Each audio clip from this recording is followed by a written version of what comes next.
Et c'est nocif? Pensez-vous que c'est nocif au schéma amoureux? Non, c'est pas nocif au schéma amoureux pour elles, mais plus elles prendront de l'âge, plus ça deviendra nocif. Parce qu'elles se retrouveront en vérité à avoir dépassé 40, voire 50 ans. Et là, la recherche à l'homme idéal. Et bien sûr, dans certains cas, il existe des fins heureuses, mais cela peut prendre des années. Alors, ces années-là sont-elles réellement nécessaires pour une femme? Alors, comme je disais, il y a la femme qui aime être une femme, donc une maîtresse, qui se complaît là-dedans, qui va faire énormément d'efforts, qui va justement dire j'ai le temps, et peut-être au bout, il divorcera, il m'épousera, ce qui arrive du reste, hein, ce qui arrive, il m'épousera, il divorcera. Est-ce que c'est pas à ce moment-là la fin de ce couple? Et dans chaque relation extra-conjugale se cache une épouse susceptible d'en souffrir. C'est ça le problème. Et justement, je pense que nombreuses d'entre elles n'accordent pas peut-être suffisamment d'importance. Non. Et comment expliquer cela? Alors, je trouve justement que la femme... Alors, aujourd'hui, on se montre forcément dans le monde du travail. J'en reviens beaucoup là-dessus, parce que le monde du travail va prendre quand même, sur 24 heures, va prendre quand même 10 heures d'une femme. Hein, ça, il faut le temps qu'elle se déplace, qu'elle revienne, c'est 10 heures. Donc, cette femme-là, elle n'est plus du tout habituée à avoir une féminité. Elle va se maquiller vite fait, ou plus se maquiller du tout. Elle va s'habiller en basket avec des jeans comme un homme normal. Elle va prendre un petit peu les mêmes façons que ses collaborateurs qui sont autour d'elle. Elle ne va plus être féminine, elle ne va plus avoir ce côté un petit peu, secret que peut avoir la femme. Bon, bien souvent, elle va même un peu se négliger. Parce que son travail ne lui demande pas d'être magnifique, comme par exemple vous êtes vous aujourd'hui. Bon, donc elle va faire ingénieur, ou elle va faire un truc où elle gratte du papier toute la journée, on ne lui demande pas d'être magnifique. Elle n'est pas sur les sunlight. Donc petite habitude, cette habitude se prend. Et ça se garde, parce que plus la facilité est facile, plus on va vers elle. Donc quand l'homme revient à la maison, qu'est-ce qu'il va trouver? Une femme épuisée, qui est habillée comme un homme, parce que pour aller dans les métros ou dans les autobus ou monter, c'est mieux des pantalons, c'est mieux ci, c'est mieux là. Bon, les petits t-shirts, les petites choses comme ça. Quand il va se dire, je suis marié avec un homme, mais il a quand même besoin de son salaire à la fin du mois. Alors tout ça, vous voyez, c'est une balance qui est mal équilibrée. Alors vous avez les femmes qui ont la chance d'être obligées dans leur travail, d'être très bien mises, d'être tout ça. Alors quand les hommes rentrent chez eux, là qu'est-ce qu'ils trouvent? Un véritable mannequin. Qui en a assez, alors clac, on enlève les faux cils, clac, on enlève le maquillage, on se délasse, donc le mari voit l'envers du décor. Et quand on sait qu'au bout de 3 ans, un homme a déjà, et je tiens, et ça c'est scientifiquement prouvé, qu'au bout de 3 ans, un homme a une lassitude de la personne avec laquelle il vit, si la femme ne répond pas, passé un certain stade, et sexuellement, et physiquement, à ce que l'homme souhaite, eh bien, il regardera peut-être ailleurs une de ses collaboratrices ou une de ses secrétaires. Et ça, c'est le coup de tous les PDG, tous les gens, depuis que le monde est monde. Et bien donc... C'est devenu en fait tout à fait, c'est normal en fait, c'est devenu monnaie courante. Bah oui, les hommes donc maintenant, de reste, même s'ils ne sont pas dragueurs, est-ce qu'ils vont chercher où? Dans le monde de leur travail. Donc vous avez toujours une jolie secrétaire qui sera là, qui sera belle comme un cœur, qui aura 25 ans, qui elle voudra séduire tout ce qui se présente. Il faut que la femme fasse le poids. Donc il y a quand même, les balances ne sont pas équitables si vous voulez. Exactement. Mais la femme mariée ne s'en aperçoit pas. Exactement, donc c'est ça justement, la femme mariée ne s'en aperçoit. Or s'en aperçoit-elle, mais est finalement obligée, trop tard, et puis obligée finalement de fermer les yeux. Oui, bien souvent. D'abord c'est souvent, elle le sait. Bon, c'est la dernière qui est prévenue, hein, ça c'est réglé aussi. Et puis c'est toujours une bonne langue qui vous l'annonce, soyez une bonne amie, tu sais ma chérie, faut que je te dise que tu es trompée. Bon, alors là c'est le coup dur, là c'est la fin de tout. Alors là, qu'est-ce qu'elle va faire? Eh bien, soit, comme vous dites très justement, elle va l'accepter, parce qu'il y a des biens en commun, parce qu'ils ont acquis une maison, des appartements, des choses. Donc exactement. Le matériel rentre encore en ligne de compte dans cet amour au départ. Alors elle se dit, puis il y a les enfants. Combien de fois j'entends, on reste ensemble à cause des gosses? C'est la phrase célèbre. Bon, alors, dans tout ça, l'amour, il est en train de se dégrader tous les jours. Exactement. Donc l'homme, qu'est-ce qu'il va faire? Il va d'abord nier au départ. C'est absolument faux, ma chérie, je t'aime toujours. Déjà pour avoir la paix. Ou il va lui dire, bon ben non, je t'aime plus, mais de toute façon on reste ensemble parce que c'est comme ça. Donc, et puis il y a les gens qui se disent, bon ben à ce moment-là, on se sépare. D'accord. Mais on ne se sépare pas aussi vite que ça. Et une addiction, finalement, qui serait forcément bon de s'en débarrasser. Bien sûr. Mais comment faire? Justement, c'est ça. Comment faire? Parce que finalement, le schéma se reproduit. Et oui. Et oui, donc il faut dire, et donc ça peut être aussi, bon, on parle des femmes qui, comment dirais-je, qui vont vers les hommes mariés, mais il y a des hommes qui vont aussi vers des femmes mariées. Oui, c'est vrai. Ça, c'est un autre débat peut-être, mais il y a aussi l'inverse. Exactement, oui. Hein, les hommes qui ne veulent pas s'engager, qui vont justement aller vers une femme qui, elle, est déjà nantie, comme ça il est tranquille. Voilà, donc c'est plus facile. Vous voyez, c'est plus facile. Donc pour la femme, quand elle est en rivalité avec une autre femme et qu'elle est mariée avec cet homme-là, eh bien il n'y a qu'une chose à faire, et je le dis encore à toutes ces femmes, c'est de renverser la vapeur, parce que dans la vie, il faut se battre. Bon, s'il n'y a plus d'amour entre eux, à ce moment-là, il n'y a plus de l'intérêt, ils restent ensemble, ils font leur compte à la fin du mois, ils élèvent leurs enfants et on n'en parle plus. Chacun fait sa vie de son côté, plus ou moins bien, mais c'est fini. Donc, tandis que s'il y a encore de l'amour, que cette femme-là aime encore son mari, ce qui arrive quand même, dans 70% des cas quand même, n'est-ce pas? À partir de ce moment-là, il faut qu'elle se batte.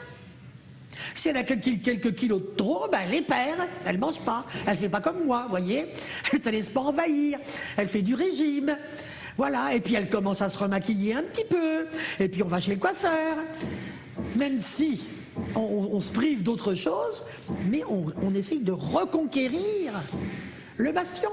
Comment expliquez-vous que les femmes aiment les histoires qui tiennent un peu du romanesque? Ben bien sûr, parce que d'abord la femme cherche toujours le prince charmant. Ça, c'est l'illusion permanente. Et en plus de ça, elle aime le côté romantique des choses. C'est-à-dire, ce qu'une femme, c'est de se dire, ah, il a été marié avec un tel, mais il m'aime plus qu'elle, puisqu'il est avec moi. Puisqu'il me dit qu'il va divorcer. C'est donc qu'il m'aime davantage. Donc c'est une valorisation de la personne. Cette personne-là va se trouver valorisée du fait de cet amour. Et elle va le croire. Et elle va en vivre. Et cela titille l'imagination. Et c'est là, voilà, disons que toute son imagination est complètement, si vous voulez, enivrée par cela. Et elle se dit en vérité, il m'aime moi, parce que chacun d'entre nous, quels que nous soyons, eh bien nous avons besoin d'un amour, nous avons besoin de se sentir quelque chose de fort dans nos cœurs. Sinon, à quoi sert de vivre? Donc si un homme, par exemple, marié, voit cette jeune femme qui est seule, et lui dit bon bah des mots, etc., qu'elle a besoin d'entendre, qu'elle a besoin de vivre sa vie de femme, eh bien, elle se dit ça y est, on s'intéresse à moi, alors qu'il a quelqu'un d'autre à côté. Vous voyez cette ambiguïté qui se joue, et c'est à partir de là que tout le fantasme est bien. Les femmes finalement ne sont pas lasses et aiment cette situation. Oui, parce qu'à chaque fois, elles se sentent, si vous voulez, entourées par l'amour. Donc elles vont quitter un homme marié parce qu'il n'a pas divorcé au bout d'un certain temps, mais bien souvent elle reproduira le même schéma avec un autre. Parce que ce qu'elle a besoin, c'est qu'on lui dise qu'on l'aime. C'est besoin qu'on la choisisse parmi les autres. Parmi une qui était là, alors on l'a choisie elle. Alors là, elle se trouve la plus belle, la plus merveilleuse. Alors là, elle va faire des efforts terribles. C'est pour ça que je dis que les femmes qui se trouvent donc en obligation de supporter une maîtresse ne doivent jamais baisser les bras.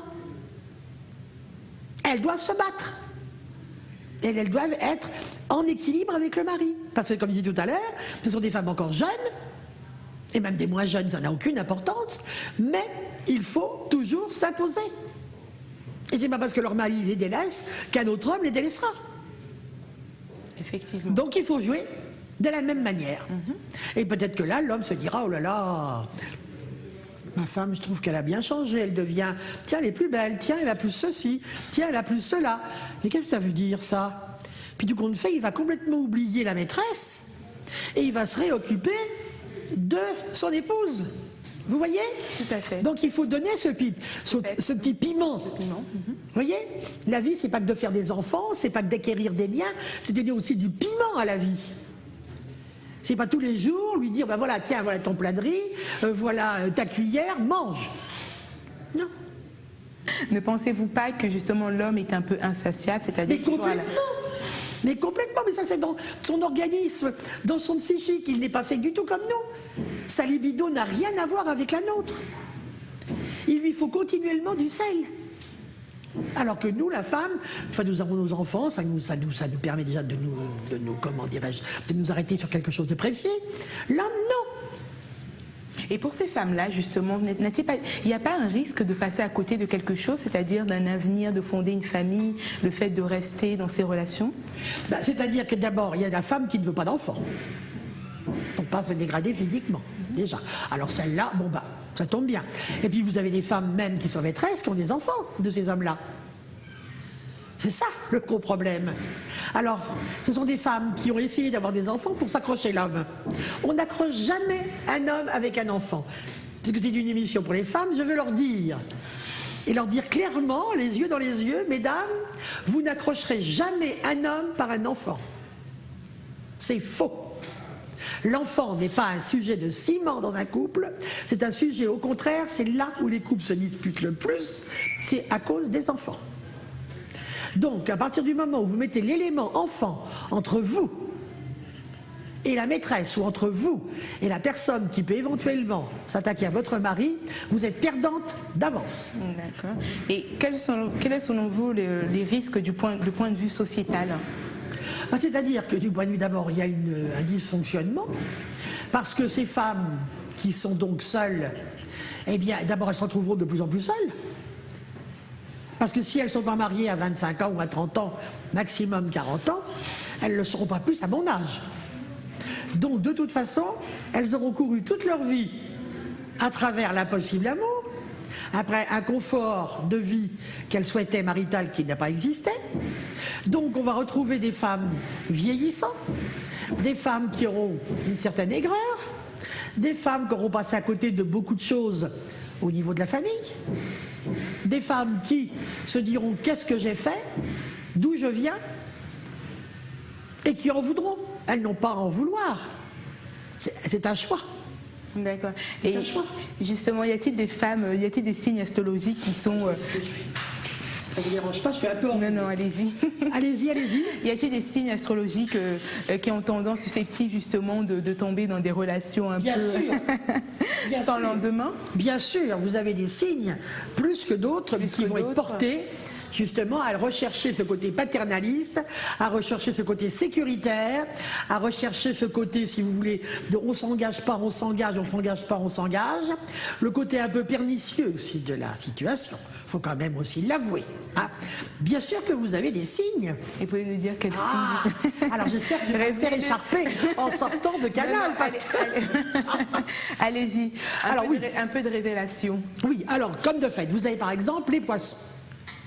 Oui. Les poissons, donc je donne du 19 février au 20 mars. Bon, les poissons, c'est des signes d'eau. Donc ces gens-là, ils n'aiment pas prendre de risques. Les femmes poissons, ce sont des femmes qui en général peuvent être des très bonnes maîtresses. Elles sont très axées sur la sexualité, mais elles n'aiment pas trop le côté enfance. Elles n'aiment pas trop s'engager avec des enfants. Elles sont toujours un petit peu, elles-mêmes, des femmes enfants.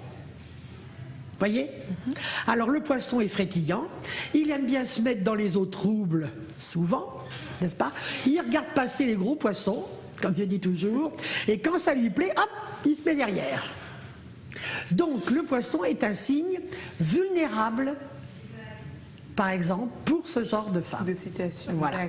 Donc elles aimeront garder le côté célibataire, mais comme elles aiment séduire, elles iront plus facilement séduire un homme marié, ne serait-ce que pour se conforter elles-mêmes.